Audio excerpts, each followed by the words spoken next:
Welcome, everyone. I think this is going to be a fun session. Opportunity to see two folks who are heroes of mine talk about an issue that would normally be divisive between the business and the environmental community. Being here to talk about closing the loop and recycling is kind of an experience in personal recycling for me. The issues that we're talking about here have been a part of my life since very, very early on. Back in 6th grade, my teacher taught me about the then new Oregon bottle bill. And I thought, wow, what a great idea. This little microcosm sustainable society, for one little product and one little industry, but something that could symbolize what we could do economy-wide. And I settled on that idea, and I thought, that's an idea I want to make happen in California. And being young enough to be naive enough to think that you could do that, there were textbooks that showed you how.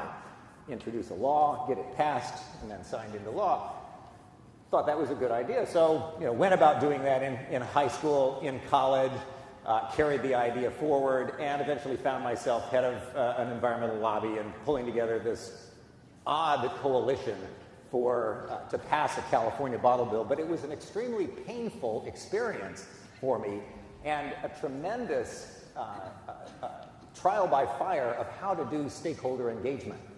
And I couldn't believe the sides that were battling against one another on this. It was a battle of the sects, S-E-C-T-S, sects. There was our own sect, the pro-bottle bill folks, represented by folks that believed in the Oregon bottle bill. This was the model. It had to be replicated in different states. They were on our side. Then there was the sect of the nothing like a bottle bill. Those were the industry groups that opposed us, the beverage companies, the container manufacturers, the retailers, the evil enemy, in our view. And we were battling, but the biggest battles were inside. And there was a religion within the bottle bill community that the bottle bill had to be this model. And there was a religion in the beverage industry that the bottle bill was just off the table, could not be talked about. And you could be demonized within your communities if you varied from this ideological rigidity. And I just could not believe over the years how painful it was to try to move this issue forward. But some changes have been happening in the political marketplace of ideas that have begun to break this open. And there's a real opportunity for business and the environmental community to get together. What's happening now is that a couple of years ago, as Jeffery began to successfully build his company into what is now the #3 beverage company in the country, behind Coke and Pepsi. That's an astonishing accomplishment for a man in his life. He has entered into this issue with a little fresh perspective, not the ideological boundaries that perhaps were imposed before. Brought some freshness, said, maybe a bottle bill isn't such a bad idea if it's done right, if it doesn't cost so much. Got into some hot water with other colleagues who said, you can't even talk about a bottle bill. It's not allowable in your industry to talk about a bottle bill. But he was willing to put it on the table. Coca-Cola responded and said, well, why don't we do something more comprehensive? Extended producer responsibility. Kim said, that sounds like a great idea. Let's work and make that happen. But Kim has driven this process forward in an industry that doesn't want often to hear solutions. And it's terrific to have him here. Bobby Kennedy, of course, you've already heard and we all know, one of the leading environmental litigators in the country, and somebody that has won some of the top cases in the country with NRDC as a founder of Waterkeepers and elsewhere, now diving into this issue as well. I want to start with a question to either of you. Before we talk about recycling, let's talk about bottled water itself. Why is bottled water a product at all? You want me to answer, or do you want to do that one? Well, I can answer. I can give you from the kind of environmentalist perspective. I started a bottled water company back in the mid-90s with my partner, Chris Bartle, who's here today, who's a law school roommate.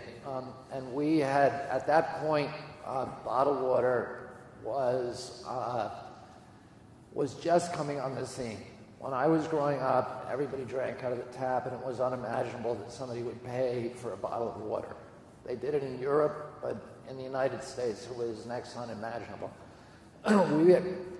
We are actually on a ski lift up in the Catskills, and the company, which was Wyndham, had its own bottled water with its private label, and we said,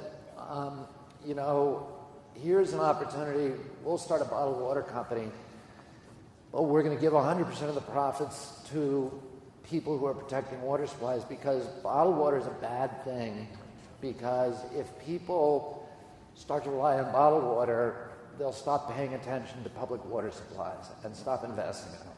And it's again, it disproportionately impacts the poor, because each one of these bottles costs at least $1, and it's 10,000 times more expensive than the water in your tap.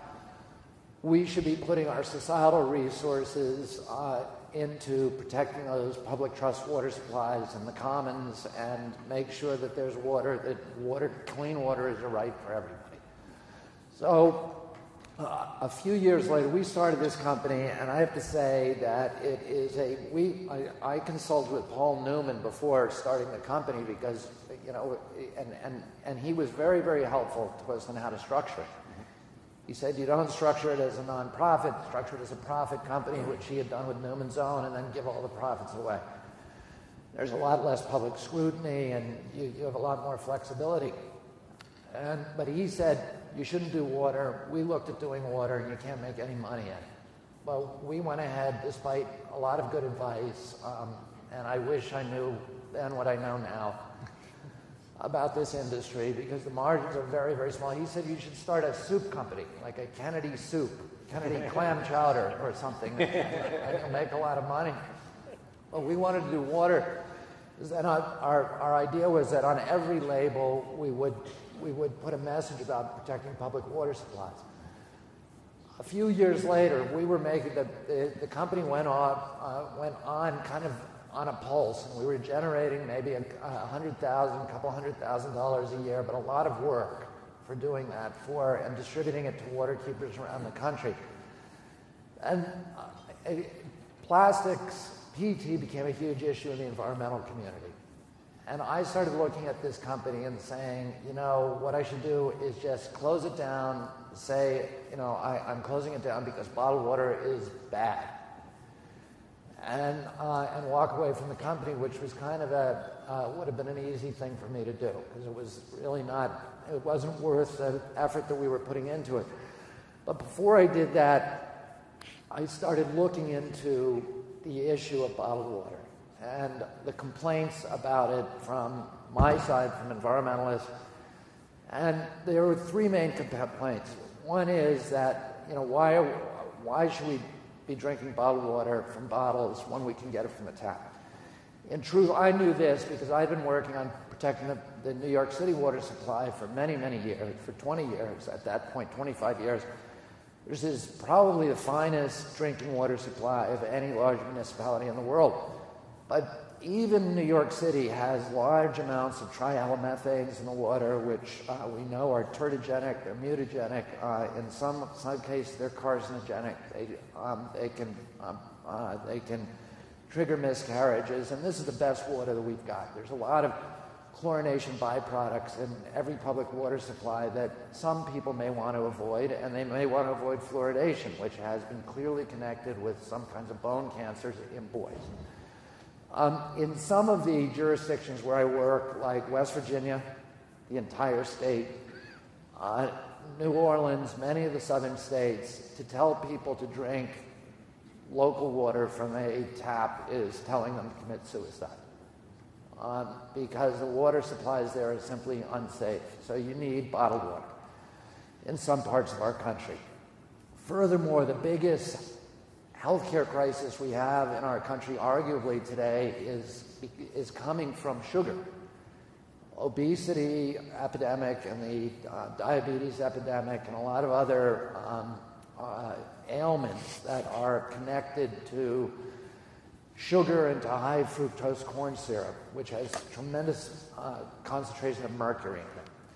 So, and what we found out, we have very, very solid data now that if you tell people, if you take bottled water off the market, people don't start drinking tap water. Over 90% of them will simply switch to an energy drink or as a soda. My son loves water. You know, when I was a kid, I would go for the Coke or I would go for the grape soft drink. There's no way that I would drink the water. But my son, every day when he goes to school, he puts a bottle of water in his lunchbox. And when we go to a restaurant, he orders water. He doesn't want sugar drink. There's a lot of other kids like that, and they ought to be able to have access to a convenient water that's just as convenient as them getting an energy drink. Because if they don't have that bottled water, they're not going to drink tap water. They're going to go for the energy drink most of the time. That's what we know, and we have really, really solid scientific data to show that. So that was, you know, the number 2 issue.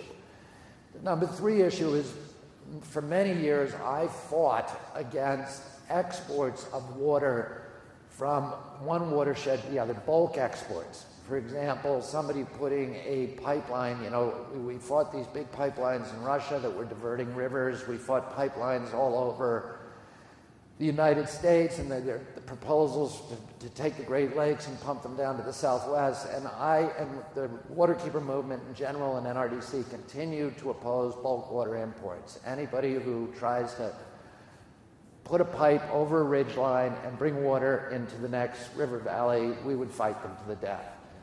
But to say it's very different when you're dealing with value-added products in the local jurisdiction. If somebody is taking water, their own local water supply, which is a renewable resource, and they're creating jobs there, and they're not exporting it in bulk, you know, the whole natural resource, but they're exporting some product that is bringing a benefit to that community, then I would say we don't have really a right, and that it's a good thing for that community. For example, if somebody's exporting apples, every one of those apples has 2 bottles, 2 liters of water in it. Right? If you're exporting corn, you are exporting water. So almost any food product that you export, if you were exporting beer, if you were exporting soda, any of those things, you're exporting huge amounts of water. So you can't just tell people, don't export water if it's value added. And, you know, for many years, I'll just give you an example of this on a different, in a different domain. I negotiated the first treaty against the British Crown in Canada on behalf of 5 Indian nations who were trying to stop Macmillan Bloedel, who's the biggest lumber company in Canada, from cutting down 1,000-year-old cedars and Sitka spruce and exporting them to Osaka in Japan with the bark still on them. And we told the Indians, when you, if we get you the right to harvest this timber, you can do it sustainably. You can make something here. And they said that's what we want to do. So they now will take a 1,000-year-old tree, and we actually went to the Menominee in Wisconsin because they're already doing that, and brought them out to Clackamas Sound on Vancouver Island. And, you know, they cut down one tree, and they make Yakima racks from it, and they make, and local people make violins and pianos and musical instruments, and they export those. So they're doing value-added activities with their natural resources in the locale. And that's the kind of model, the kind of democratic model and local control model that I think environmentalists are looking to foster everywhere that we work. And to me, bottled water, you know, Kim has one of his bottled water bottling plants on the Marengo Reservation. Where is that? In California. Southern California. So he owned the water, but he only owned it for 10 years. So he went to the tribe and he said to the tribe, we're going to give you back your water. This is your water. We will build you a bottling plant and you can export that water, and, you know, we'll share the profits with you. And now they make, you know, I don't know how much, but well, hundreds of thousands a year. 2 billion bottles of Arrowhead come out of that plant in Southern California. We owned the water, we gave it to the Indians, we licensed the water for 100 years, and we pay them for every gallon we take. So then the last... All renewable. So, right, and so for me, value-added activities, and we, at one point, we sued Kim, for, I don't know if you remember that. I told him he won. He actually didn't win the lawsuit with us.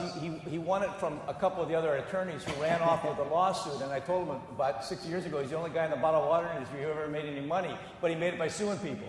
Yeah, we sued Kim.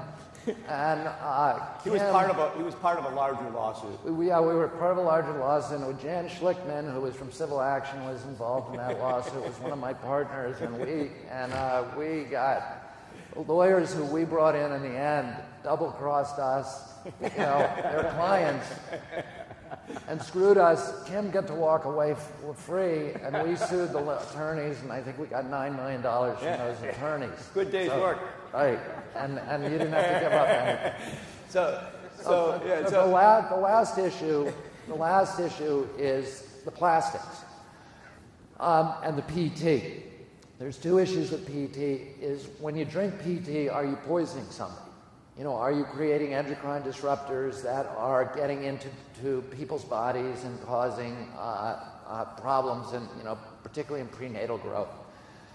That was one of the issues, and with the PET that's used in most bottled water, though not all of it, we are very confident that the science is there that says that is not happening. If I found out that science was different, I would close my company overnight. Number two, and I think that there's still questions about that, and more science has to be done, but at this point, there's no indication that in the high-quality PET bottles that we use, that there's any migration of PETs into the water. If you use, incidentally, bottled water, which a lot of poor people use, in that cloudy plastic, there is definitely PET migration in that kind of plastic. And that's high-density polyethylene. High-density polyethylene. People shouldn't be using it. And people shouldn't be allowed to sell it, in my opinion. The other issue is recycling. Now, and one of the people I consulted when I was making the decision about my own company was Bill McDonough, who is the guru of recycling. He wrote Cradle to Cradle, and he is, he's a consultant to everybody from the Chinese government to the Ford Motor Company, and he's one of the great heroes of the modern environmental movement. And I asked him about plastic PET, and he said, PET is the best thing that you can do with oil because it lasts forever. He said, you can take it and make a bottle out of it, and then you can make a carpet out of that bottle, and you can make a park bench out of that carpet, and you can keep changing it into different things, and you don't ever have to go cut down another tree or get virgin material. You're taking this stuff out of the ground, and you're making something that will last forever and is malleable and flexible, and you can turn it into all of these different things. So we ought to be doing it. The problem is that we're not recycling it properly, and we're not recovering it, and we're letting it get into the ocean, and it's going to the Pacific Gyre, and it's causing a huge mess.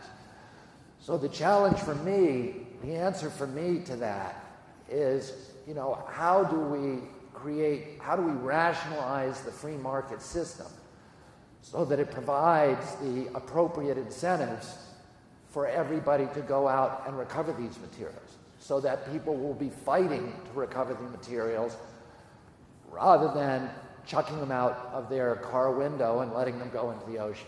And, that's where EPR comes up, which I think we should explain what that is at some point. But to me, bottle bills are not the answer.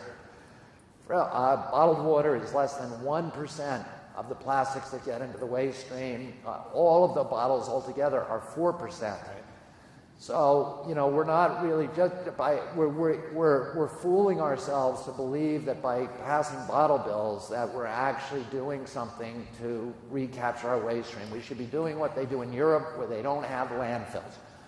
We have in this country, in New York State, where I live, the Fresh Kills landfill is the highest point on the east coast of North America.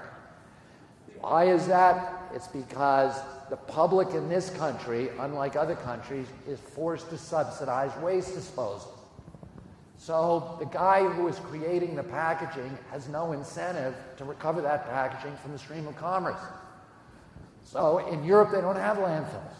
The reason they don't have landfills is because the guy who puts plastics or other packaging materials into the stream of commerce has the responsibility to recover it, to recycle it, to reuse it, to make sure it doesn't get out there, and if it does, he has to pay big for it.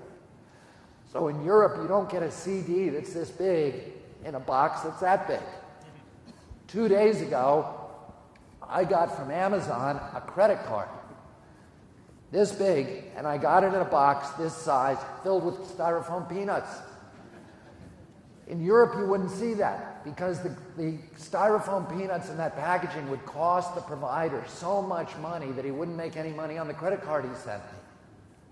So, and what we need is to rationalize the system, and I didn't mean to dominate. No, that's okay. That concludes our conversation for today. Do you have any questions? Bobby's wiped out my entire question set, but I want to ask you, Kim. I want to take the first question if I can. Go I'm for going it. to take control like it. happened last night. You got it. I got a real quick thing. First of all, Bobby and I came here to talk about recycling today. That's what we want to talk about. Suspend disbelief here. The bottled water guy's up here in front of you, and hang with us on that for a few minutes. The second thing is, I'm happy to answer a lot of questions about bottled water, anything you got in your minds, because I got a lot to say about it. The third thing, why bottled water? I'd like to actually turn the tables on you because I'll tell you a little bit about our company. We own brands all over the world.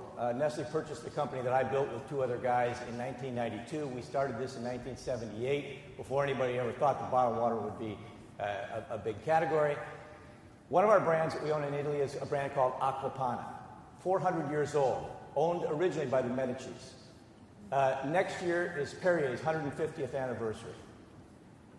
4 of our 6 brands in the United States that we own, regional brands, are over 100 years old, and Poland Spring is 164 years old.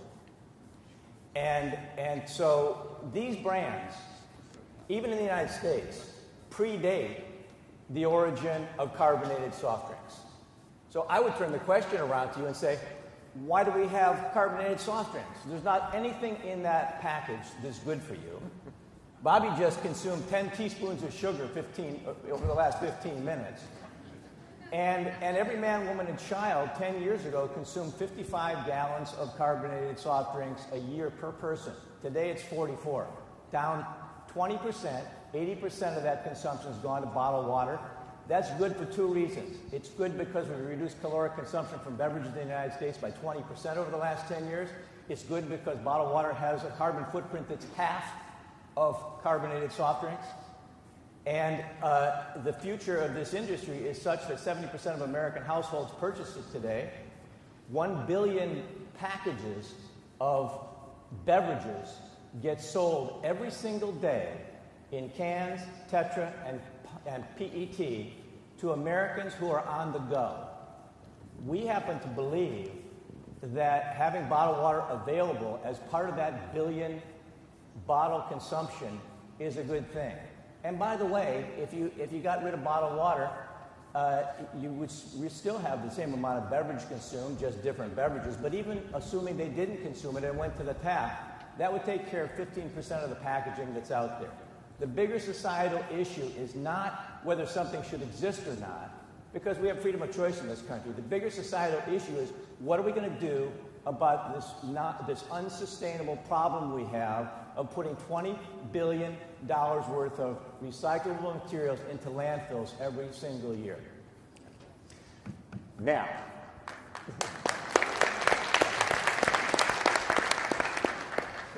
here's the dilemma that I face as somebody that, from my earliest years was concerned about beverage containers and waste and so on.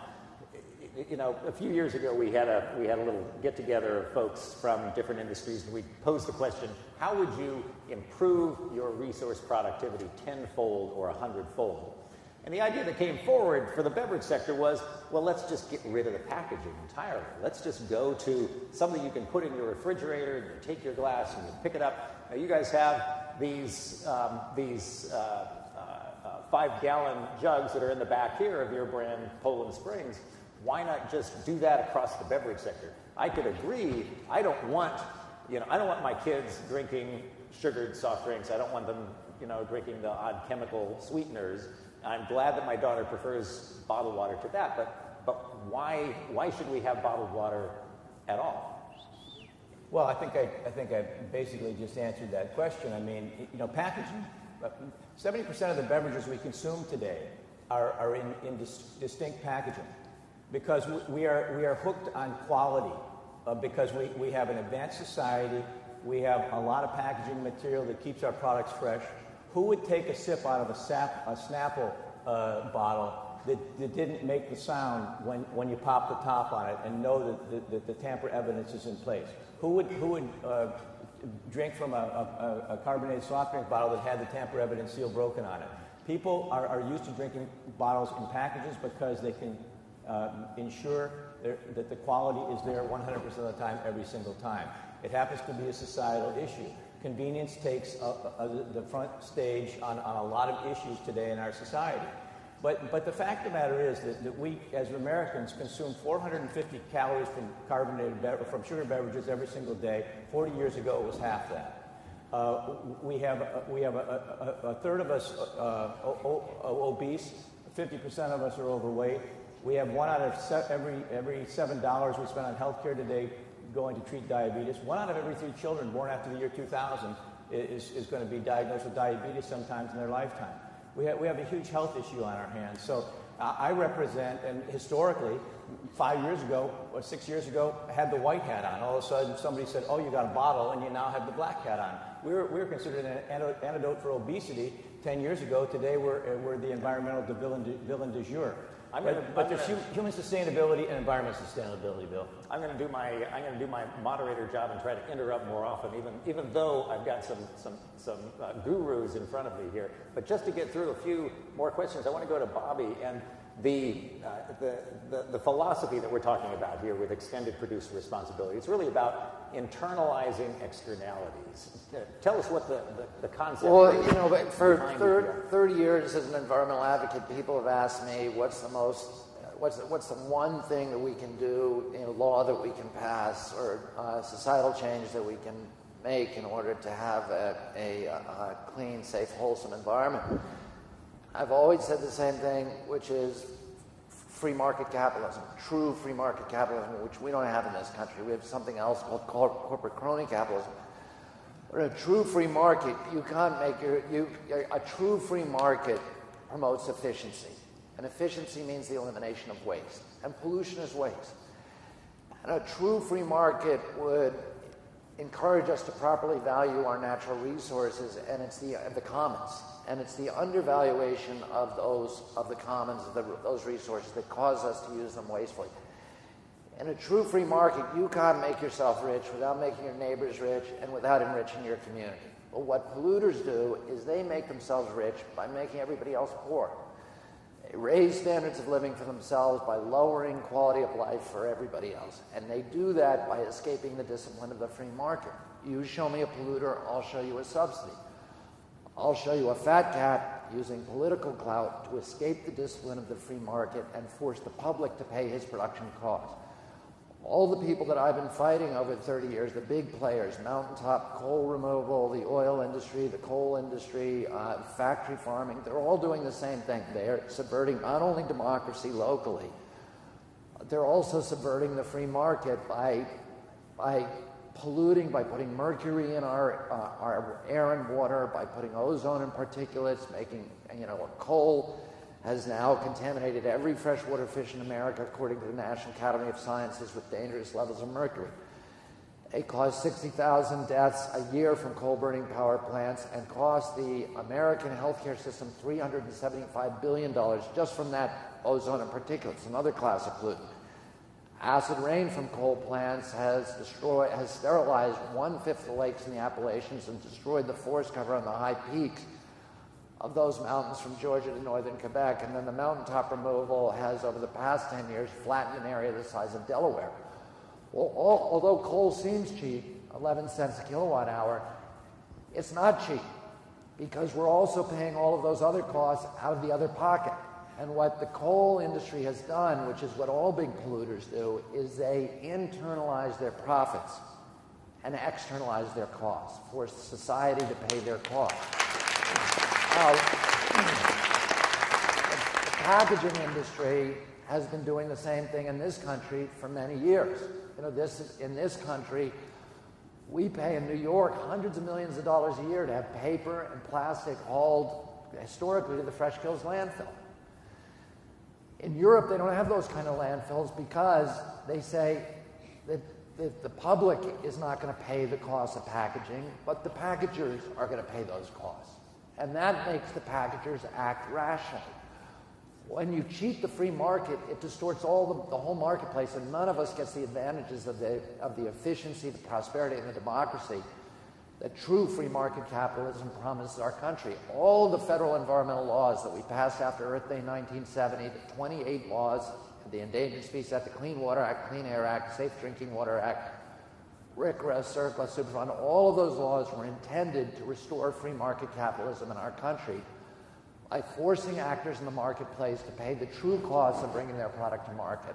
And what we do as river keepers, we don't even consider ourselves, at 200 river keepers now across the country, including several in Connecticut, we don't consider ourselves environmentalists anymore. We're free marketeers. We go out into the marketplace to assure the integrity of America's free market capitalism. We catch the cheaters, the polluters, and we say to them, we're going to force you to internalize your costs the same way that you internalize your profits.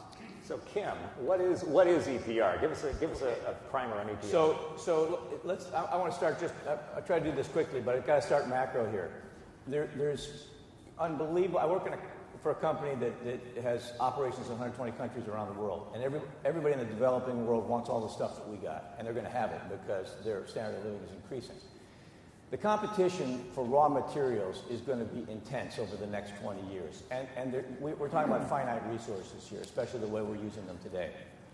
So if I look at my own company here, we use plastic. There's 5.5 billion pounds of PET used in the United States for packaging every year. We're about 7 or 8% of it, 400 million pounds. We use a lot of corrugate to put around our case packs or as trays for our case packs. We use low-density polyethylenes in our films. I can't buy enough recycled content PET. I can't buy any recycled content low-density polyethylene. I can't buy enough recycled corrugate. And I've got a supplier that sells us 100% recycled corrugate for the same price as virgin, so why wouldn't I use it?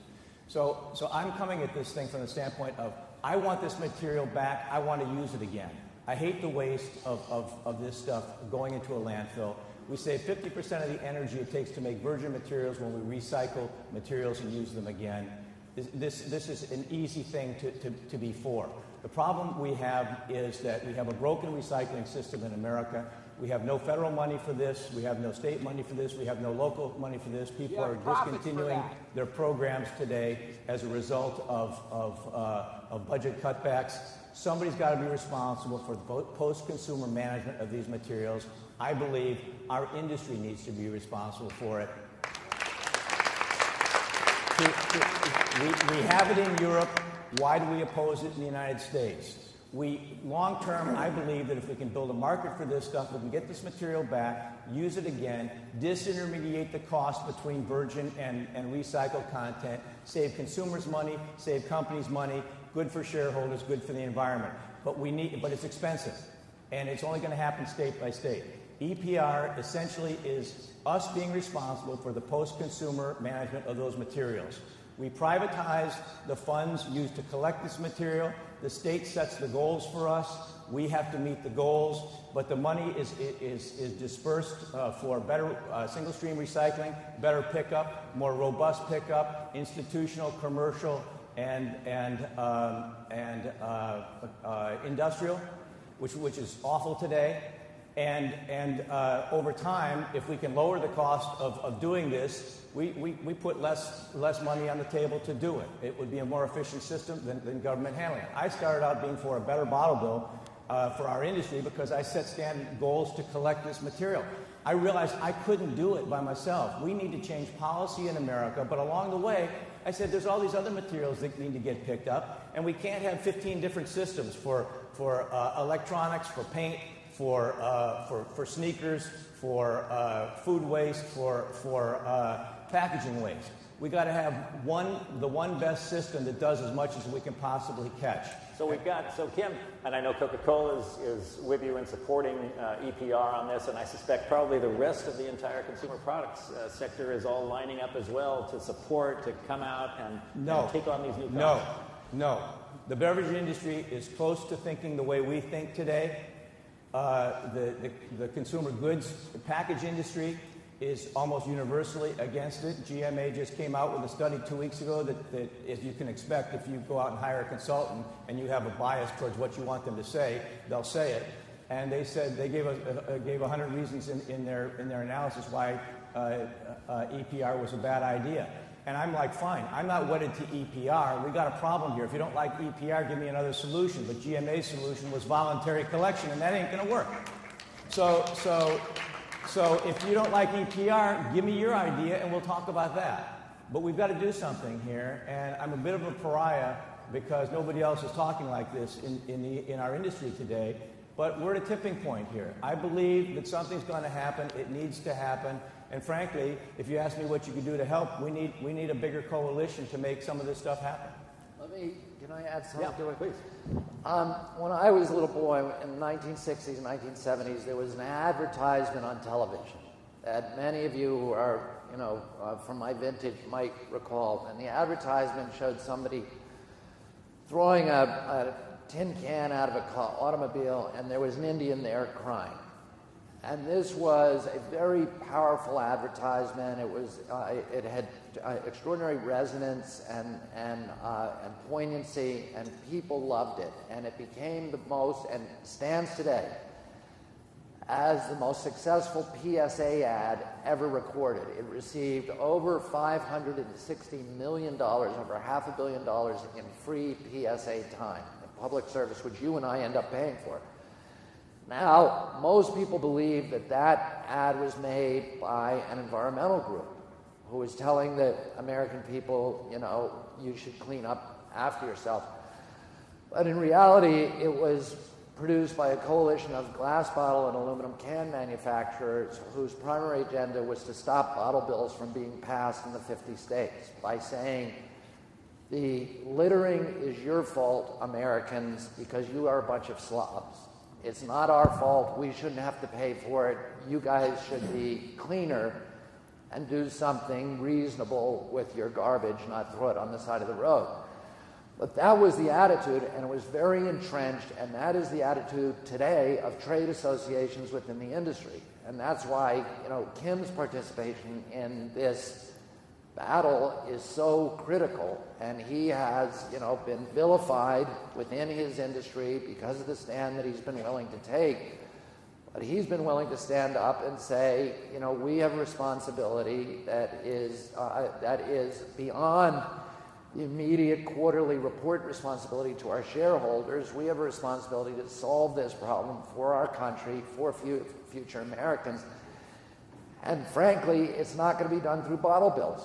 And a lot of my colleagues, there's entrenchment on his side. There's also entrenchment on my side. There's a lot of my colleagues who put so much of their lives into getting these bottle bills passed that they don't want to hear about EPR because they're scared that if we bring EPR to their state, the bottle bill is going to go out first, and they're going to end up with something that's not as good. And that really is the problem, that both sides have their heels dug in, and we need to break that log jam. And, it was a chance meeting that Kim and I had on an airplane several years ago that we started talking about this, and both of us have been thinking about EPR for a while. And we decided to join forces and try to push this across the country, and we've got NRDC on our side to adopt it, and a lot of the other big environmental groups that are coming aboard. And and Kim has been able to get the beverage industry, which was a huge lift. To get Coca-Cola to go along with this was a gigantic lift for Kim, and it was because of his credibility in the industry that it happened. But now we got to go after the Procter & Gamble's. And by the way, I want to shout out to Conrad McCarran because as you sow, he's been very helpful, as you sow, in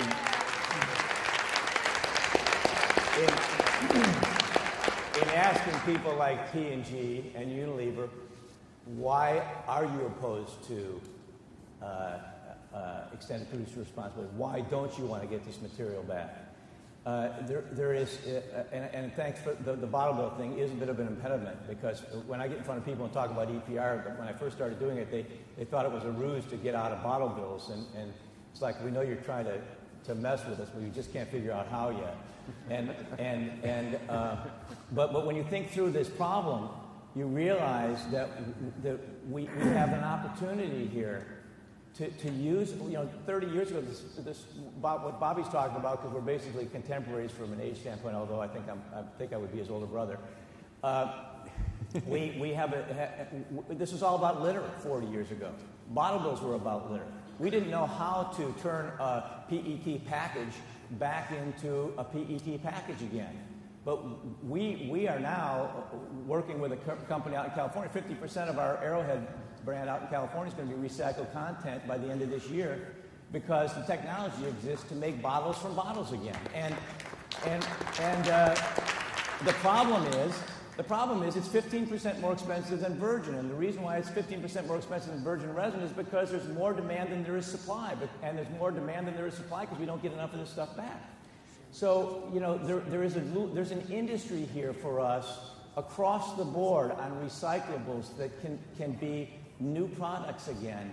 And it's a vision that I have that I think I will see in my lifetime, but we need help from all of you folks, from the Conrad McCarrans of the world, to help put the flashlight on people who think this is a cost as opposed to an opportunity. And I want to make one kind of sensitivity correction too, and to put this whole thing in light, because we talked about Kim, and I think many times we find unique, powerful individuals within institutions that drive change, and it's extraordinary. And Kim is clearly, he is one of these people. I haven't seen this in the decades, that I've been working this among issues. But I do want to say that Coca-Cola was not convinced by Kim to support EPR. Coca-Cola supported EPR, and for the same reason that I think Kim came upon EPR, because people like Conrad McCarran were out there championing a solution to these issues, and they put them on the spot, and they said, look, you guys need to come forward with a solution.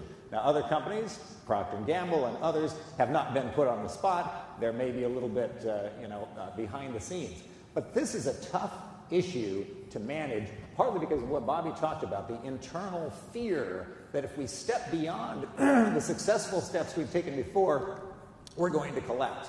Back in California, when I was pushing the bottle bill there, we drove a low-cost model of the bottle bill that fundamentally changed the system to cut out all the retailer costs, and we made really a much better bottle bill. Now, the response to the community nationally, I thought, as a young activist, great, people are going to be happy, we got a better model, we're improving, but there was incredible fear, and it was exactly the same fear. Oh my God, you're going to pass this different thing in California, it's going to undermine the bottle bills in all the other states, it's going to go down the tubes, and it's an industry plot, and you're falling into it. Since that time, we have recycled 500 billion containers in California. We've got 85% recycling rate in California of these containers. It's the best rate in the country, the lowest cost in the country. What the industry says about EPR, and I think it's a legitimate point, is why are we doing, bottle bill is a 1970s solution to a 2000s problem. EPR is a 1980s solution to a 2000s problem. It's too expensive, too complex. What do we say to the industry that's coming back to us with some legitimate points? That maybe this EPR thing is too expensive too. I'm not sure it's legitimate. And look, here's what I would say about EPR. If you don't like it, stay with me for a while. Let's take one state, put it up, legislate it the way we think it ought to be created, and watch it. Nobody's going to go broke with EPR in one state. If we like it, great. If we don't like it, either tweak it or start with something else again. But until we put it up on the table, we're not going to know what the costs are, what the success rate is. I know that nobody in America cares about this, but we have extended producer responsibility legislation in Canada. Manitoba is very close to where we think we would like to be in the United States. We were a prime mover in helping Manitoba to start an EPR program. The results are coming in, the rates are going up, everybody's going to be in it in the next couple of years, but nobody in America wants to look at that because it's Canada and not the U.S. But Bill, we don't know that it's too expensive, and I don't buy into that because I believe that if you put private industry to the solution to the problem that we've got right now, you're going to get an efficient outcome, and we're going to get better results. I just don't buy into it. And if you think it's too expensive, again, the GMA, if you think it's too expensive, give me what you think is not too expensive, that we can get started with something.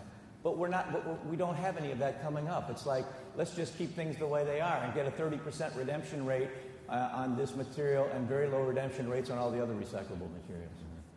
I want to expand this a little bit because back in college, we're spending a lot of time in my mental college here, but back in college, I remember Nestle was not a favored company among the PERD and Nader activists that I hung out with at the time.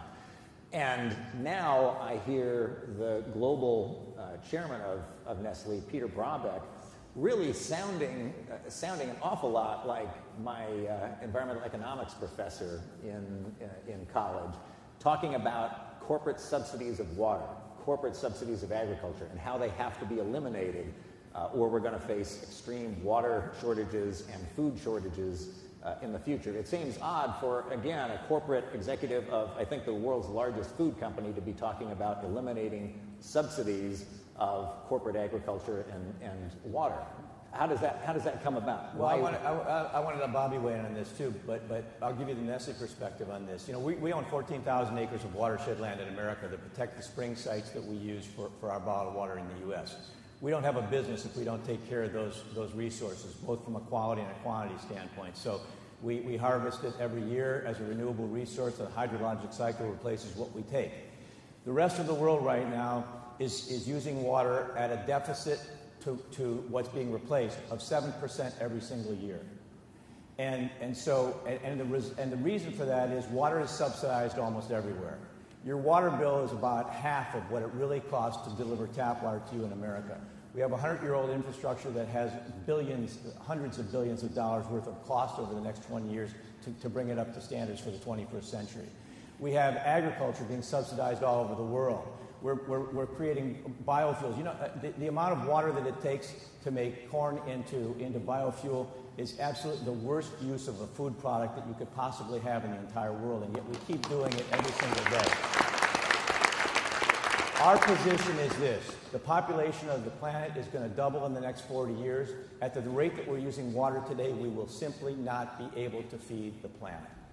And Nestle is interested in feeding the planet because it's the largest food company in the world.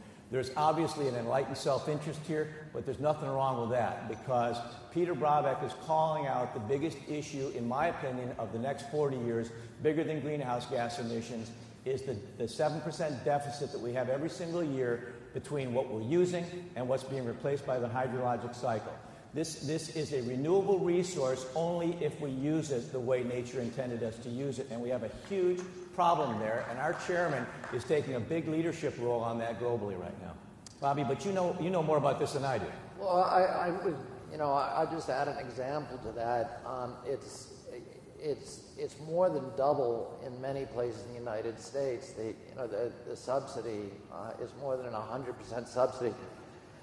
The cost that some farmers, privileged farmers, are paying for water in which is federal water. We built the dams, we paid for them, and we built these irrigation systems, and we sell that. If you're an agricultural producer, we sell it now in the western states at about 11 cents an acre foot. The true cost of that water, which can be determined, the market value of that water is determined by what they pay for the identical same water in San Francisco and Los Angeles, which is $700 an acre foot. So because they're getting the resource for free, they use it wastefully. They grow rice in the desert, and they're putting the Louisiana rice farmers out of business. And the market rules are irrational. They're market rules. The general rule is use it or lose it. So the farmer has to use as much water as he can, or he loses allocation. So it incentivizes him to grow these water-demanding crops in the desert, like alfalfa or rice, and use just as much water as he possibly can, because the value of his land is the value of the water that is allocated to that piece of property. So, these are irrational, this has nothing to do with free market capitalism. This is socialism for the rich and capitalism for the poor. And it's sending all the wrong signals to the marketplace, and it's incentivizing people to consume and destroy one of the most valuable natural resources that we have. So the concept is we're never going to use this resource properly until we pay for it what it's really worth. And that has to happen.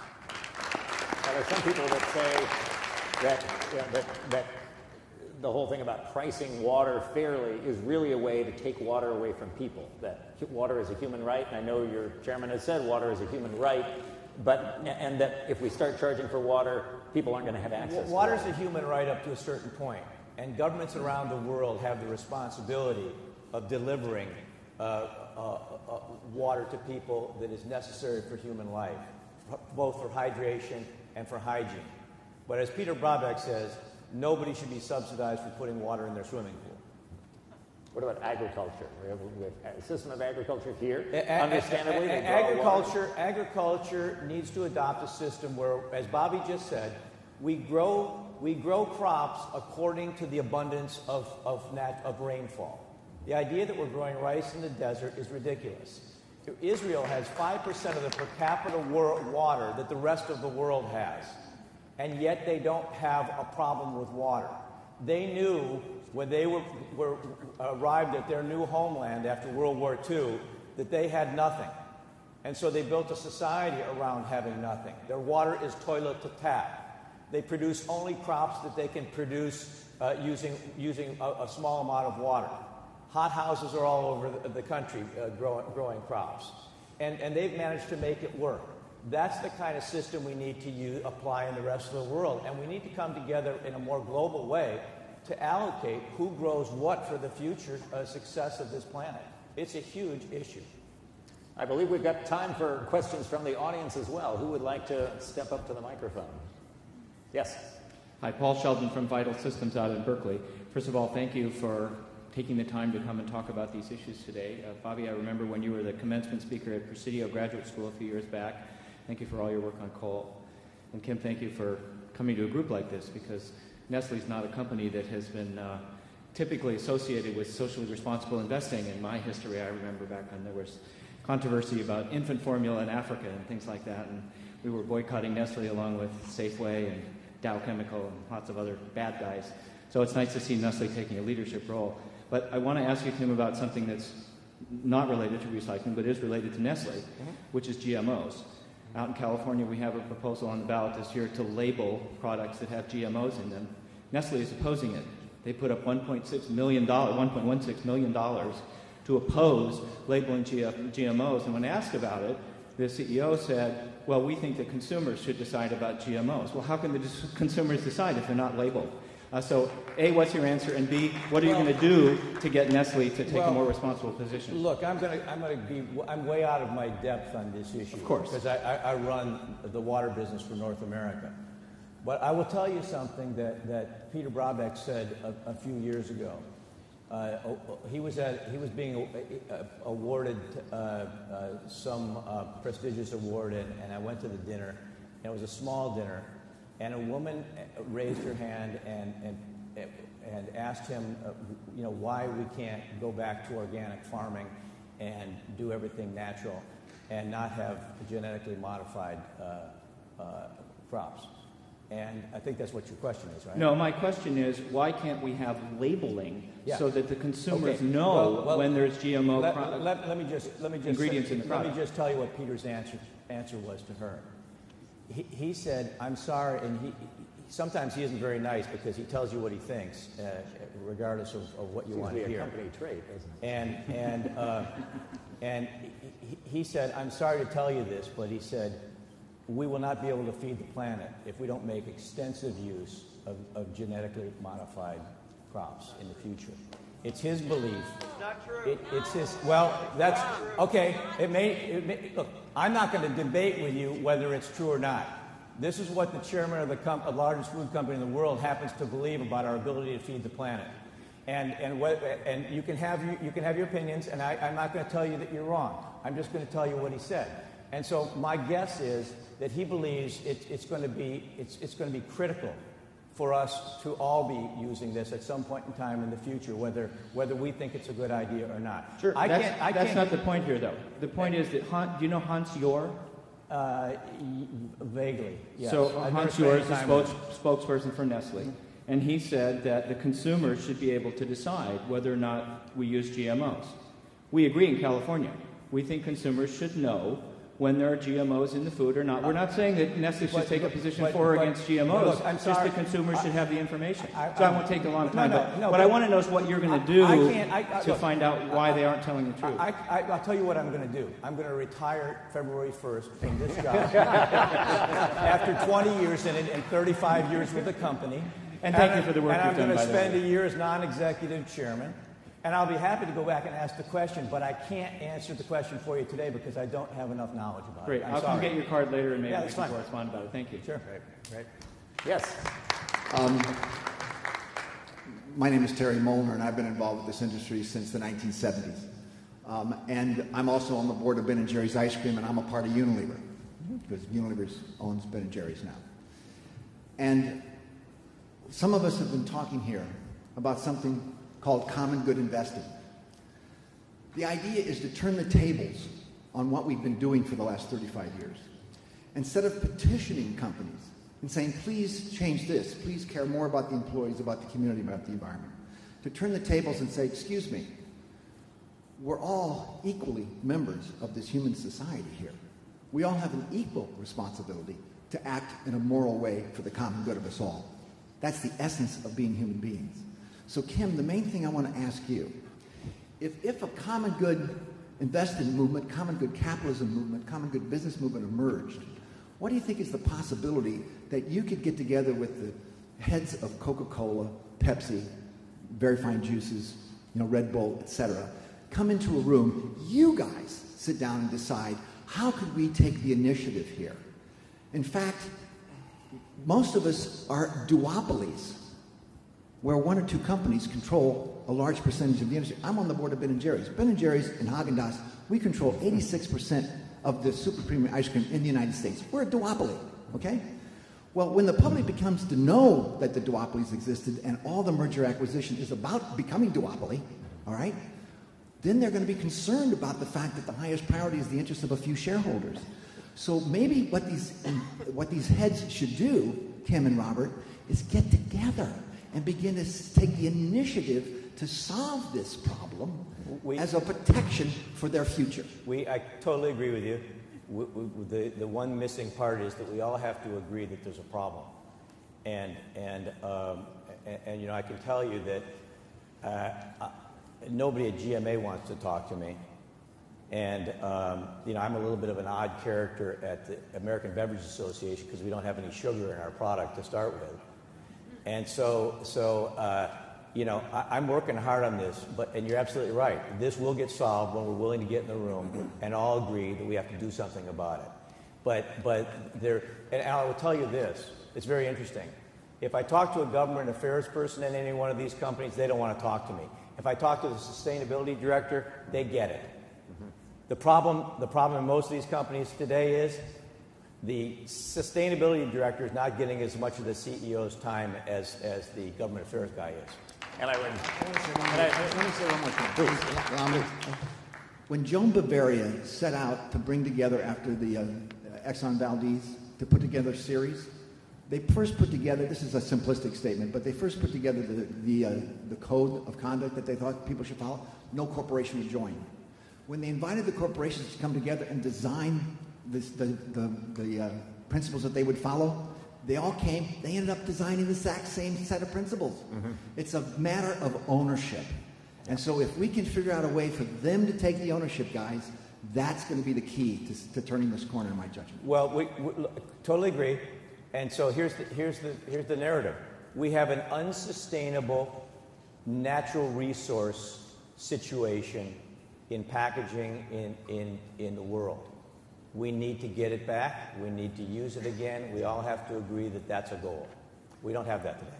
Let me ask a follow-up question, and that is, you raised it. The challenge that we face often in moving things forward is that the government affairs role in major corporations is generally, overwhelmingly, to destroy specific threats to the industry and occasionally gain specific advantages for the industry.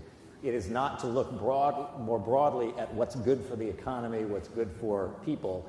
And when we go to companies to persuade them to jump aboard something, we generally get support from 3 or 4 VPs, opposition from government affairs. The way to get over that is folks in this room making this an issue that is not government affairs, but an issue of brand. Would the two of you and folks in this room, since you're going to be the chairman with some focus next year, would you be willing to sit down with people in this room and others to discuss how to get CEOs around the table on broader public issues, to take it out of just government affairs and make it a brand reputation issue that where the companies could begin to take more broadly public-spirited positions on important issues? Yeah, I'm not going away on this issue just because I'm going away from the company. I may not be able to take care of the GMO issue in California, but this is an important issue to me. I'm going to continue to work on it, but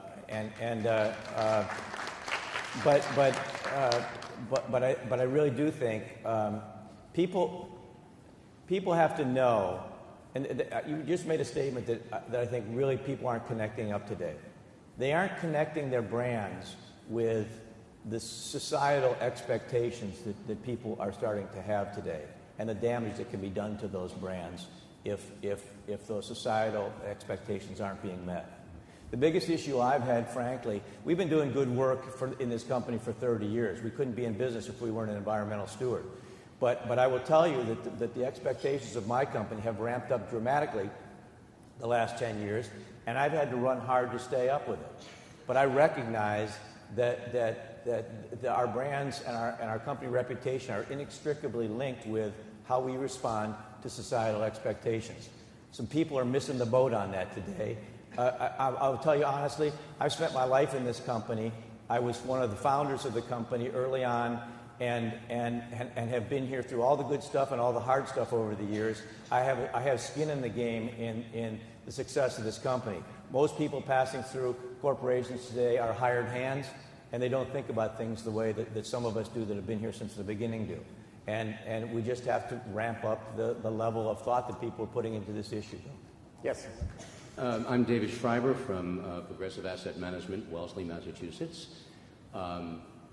Kim, you mentioned the need for, as in Manitoba, some state to come forward with some regulated structure for EPR. I would like to suggest my state as someone who has been in, well, we're the pioneers in healthcare reform. We're talking to you. We're talking to you. We got 6 states that are on our list. One of the challenges is because the bottle bill in Massachusetts has been there for a long time, the statement that you made earlier, both of you, that it's hard to trade something for something else that you're not sure is going to do the same thing, the same results that you got here. My ideal state is a state that doesn't have any container legislation today, but has a problem and has signed up for a future state that's pretty hard to get to, like Delaware. But we've got 6 states that we're working with right now. I don't want to go into the details on them, but we're talking. We're definitely talking in Massachusetts, because rather than expand the bottle bill, I'd rather have a whole new system that collects more materials in Massachusetts. Agreed. I'm talking to you as one who's worked on the Massachusetts healthcare reform for well over a decade. And I know that Massachusetts was well ahead of the rest of the country with regulations on the insurance companies, so that when they sold health insurance, they had to deliver something that really was health insurance. So we have that platform to work on. And I think the nature of our state and its current governance, and I'm saying current governance, is such that moving from the bottle bill that we have, which is one of the older ones in the country, as you observed, to an EPR would not be that difficult. Well, I would hope. Well, it's difficult. It is. This is a relative statement. Look, we're having conversations, but as Bobby says, it is difficult. Yeah. There's a lot of people in Massachusetts who've been around a long time who have a deep stake in the bottle bill and do not want to see, and are very, very resistant to a new. Like Kim says, they think that they see this as a trick by industry. And it's hard to convince them otherwise. But we're working, let's say, in Massachusetts and in states around Massachusetts, including ones that don't have bottle bills. And I think, to me, that strategically, I think the best targets that we have are the ones that have no bottle bills, because then you have complete support of the environmental community. Whereas in Massachusetts, we can't get that complete support. We cannot get it. We've been there's a lot of people in Massachusetts have a lot of influence who just don't want to do it there because they're so invested in the bottle bill. But I'm optimistic. We've been facilitating discussions among folks, and one of the principles that we've had in trying to draw folks together is to say we are not going to go into a bottle bill state and try to transform a bottle bill or replace a bottle bill, because the very understandable position that many people, and I have strong sympathies for this, feel is if you haven't proven the alternative, don't get rid of something that's a proven model. So that's the principle by which the stakeholders are coming together. On the other hand, if we can improve on that model, fabulous. And then the groups can come together. Yes, question. Oh, she was here before me. That's okay, you can go. No, really, no. Michael Kramer, Natural Investments. I appreciate the attention to increasing the recycled content in your bottles, as well as your opposition to using food-based biofuel. The question I have is, what could you use besides either of those two substances so that you could avoid producing your bottles with any plastic or any fossil fuel-based material? Can you put your water in something else that would actually be helping to lower the particulate? A wooden bucket, but then we got to cut down some trees. I'm being facetious. Well, we understand that, but it's not funny. No, well, okay. All right, then I withdraw that attempted humor. The petroleum portion of PET is actually a byproduct of the oil. It's ethylene glycol, and there is a substitute for that, which Coca-Cola is using in what they call their plant bottle, up to 30%. They're making that material from sugarcane, and it's coming from Brazil, and they're saying it's not impacting the food supply because they took land that wasn't being used for crops and they put the sugarcane there, but they must have had to get rid of something to get the land there. So our view is that this is something that's going to happen over the next 10 years, where we believe there will be renewable resources to make this particular byproduct from, as opposed to using fossil fuel.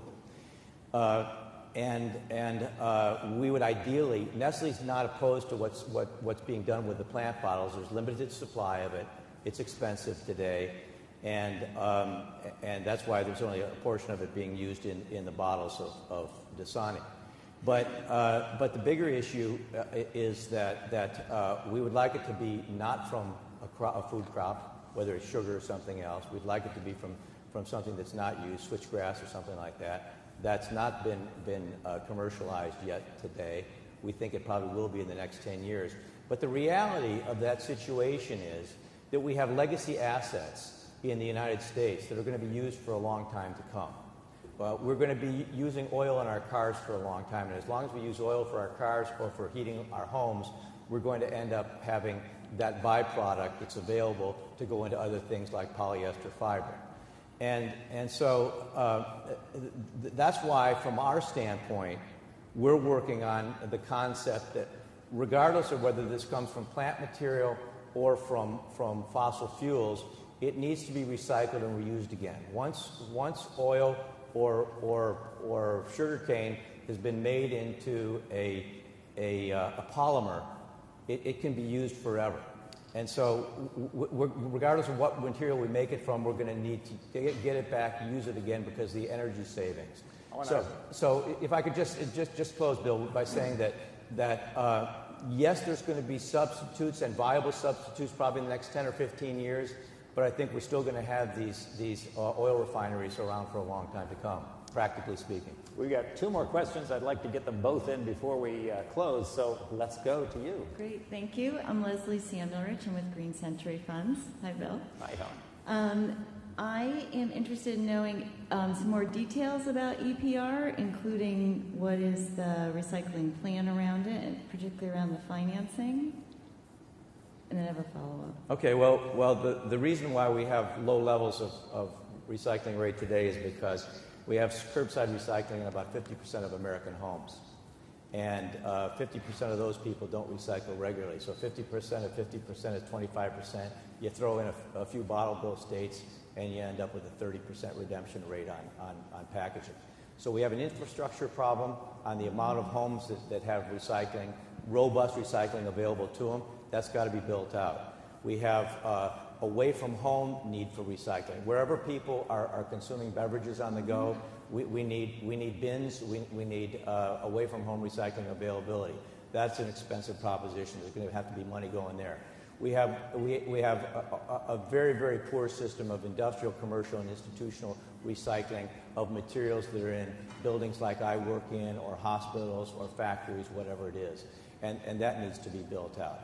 We have single-stream recycling in America, but some of it's a bulldozer pushing around material in a warehouse, and some of it's really high-tech single-stream recycling plants that take all the materials coming in and get it to the right place so that it can be sold and reused again. And that's a crazy quilt of good to bad in America. That needs to be high-tech single-stream recycling. So those are the things that need to happen. It's a matter of availability of collection and availability of proper processing so that it can get to the right location.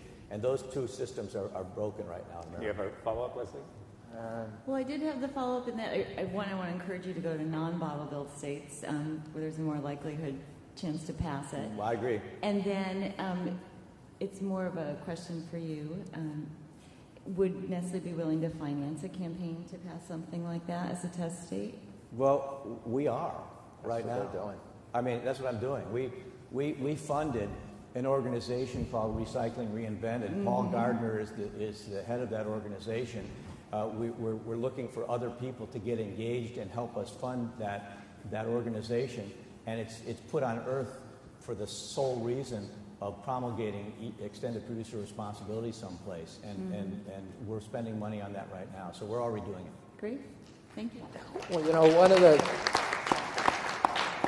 one of the problems with the bottle bills is if you got a 30% redemption rate, you've got 70% of the nickels that were paid by the retailers when they sold those bottles that are never collected. And the original intention when environmentalists passed these bills was that pile of money, which is substantial, would go to create infrastructure for recycling, because people don't recycle unless it's easy.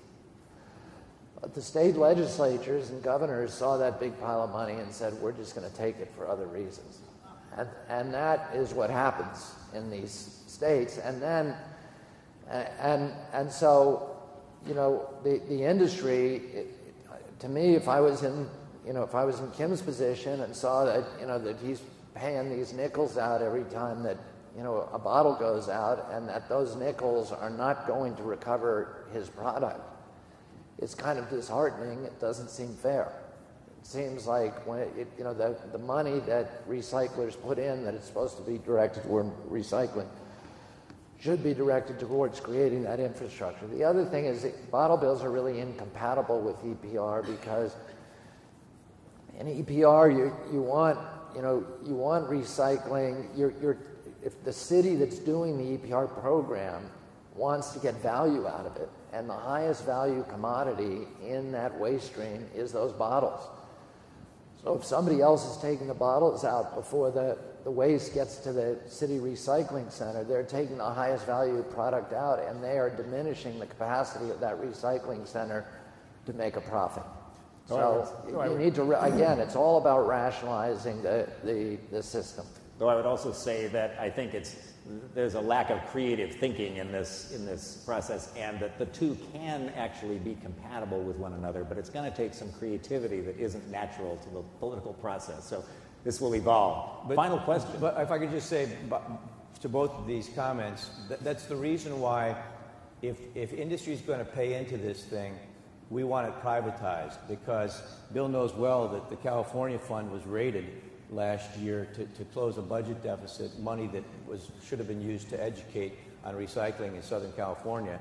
And as Bobby said, none of the money that's being collected by the states now. The bottlers used to get the unredeemed nickels, and it was actually a profit center for the bottlers. Today, most of the states have clawed back that money, but they're not using it to improve recycling in the state. They're using it to plug budget gaps. And so we think this needs to be, this funding needs to go for recycling and recycling education. Yes. Hi, my name is Linda. I just have a quick question for you. Instead of, I'm getting back to thinking about bottled water, the other drinks, I guess that's a little different, but just in providing water, wouldn't it be a lot simpler, instead of worrying about access to materials for your bottles, plastic mainly I'm thinking of, and then the recycling and that whole circle? Wouldn't it be, what happened to water filters? Wouldn't it just be a lot easier to not try to do bottled water, but use filters more, and then you can reuse, we could use your bottles, refill them.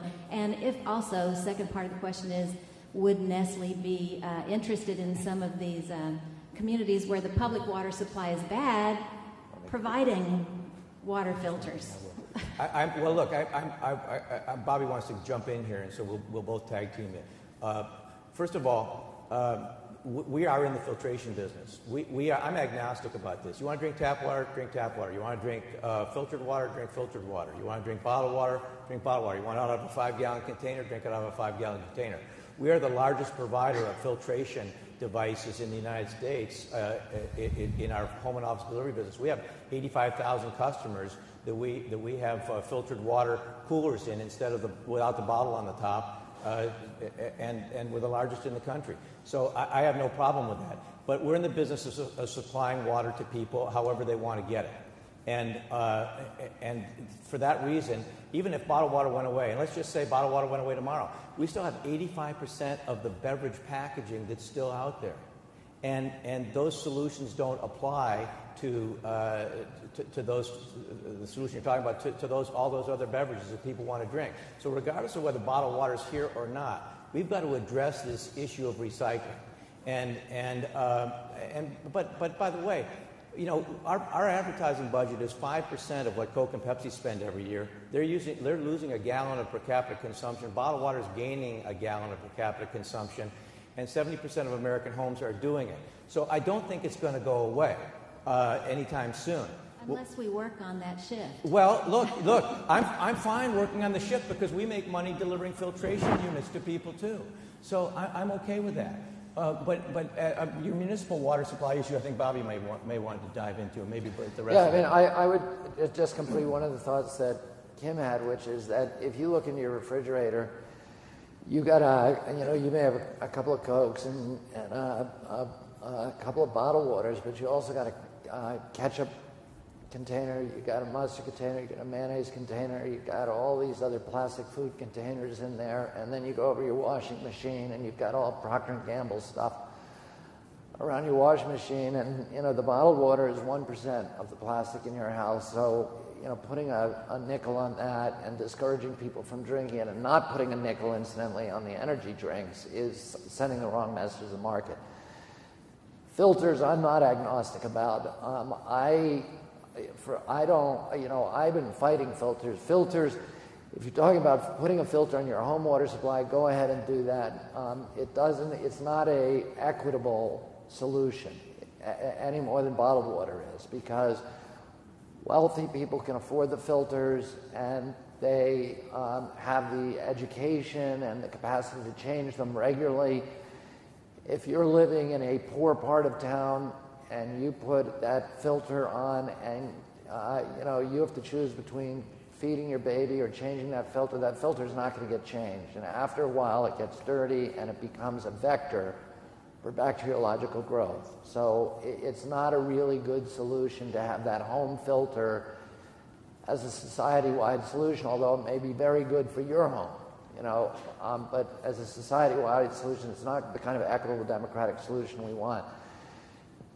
The other way to filter water is just to build a huge filter like we have for the Croton system in New York City. That's very, very costly. It costs for New York City to filter its water supply, which is unfiltered. It would cost $8.5 billion to construct the plant and $1 billion a year to operate that plant. And it would bring the water rates up for all of New York City, and it would cause abandonment of houses around New York City that couldn't afford the water rates. And plus, the filters don't work for a lot of things that are now in the water supply. They don't work for trihalomethanes, which is a byproduct of the dechlorination process, and it causes all these damages in kids. They don't work for cryptosporidium, which is an enteric virus which kills people, and they don't work for a lot of the pharmaceuticals that we're now seeing in the water supply. It was very disturbing. People, if you're on the pill, I'd say, and 80% of the pill and most on birth control pills, which contain hormones which affect people, young girls and other people who drink them, or if you're on, antidepressant drugs or something like that, 80% of that drug goes through your system and ends up in the toilet. That goes through the sewage treatment plant, and then it ends up in the water supply, and it goes right through the filters. So, to me, ultimately, we've got a lot of work to do on our water supply, and I'm doing that work. That's what I do. Trying to get the pharmaceuticals out of the water supply, trying to make sure to get the sewage out of the water supply, which will reduce the algae, which reduces the level of trihalomethanes, because that's it. Those are the result of the meeting between chlorine and algae, organic material. Trying to get that stuff out of the water supply. That's what I'm doing with 95% of my time. But those are the reasons I don't think filtration ultimately is a better solution than bottled water. Okay, thank you. Anybody who wants to continue this process and this discussion, please give us a card if you want to be part of the stakeholder process of bringing folks together on solutions around this issue. Paul Gardner, Melissa Innes over there with Recycling Reinvented are leading that campaign. I would like to thank Bobby and Kim for the opportunity to come here and discuss this issue. Thank you, Bill. Thank you, Bill.